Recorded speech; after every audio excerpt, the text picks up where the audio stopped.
Hi everyone, welcome back with me again in this channel. On today's tutorial, I'm going to show you how you can change your TikTok age. In here, I've already opened the TikTok apps, and if you want to change your birthday on TikTok, to change your age, you can just go to your profile in here and click on the three lines icon at the top right corner. Then find this settings and privacy. Then click on account, and here go to the account information, tap on that, and here is my date of birth, my current and if you want to change it, for example, click on the date of birth.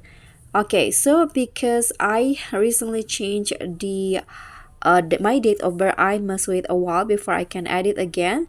So I think you might wait up to 30 days and before you can change your age on TikTok. So here I'm going to just show you the steps. So after you go to the account information, click on this date of birth, then just change for example the year of your date of birth, and just like that your age will be changed.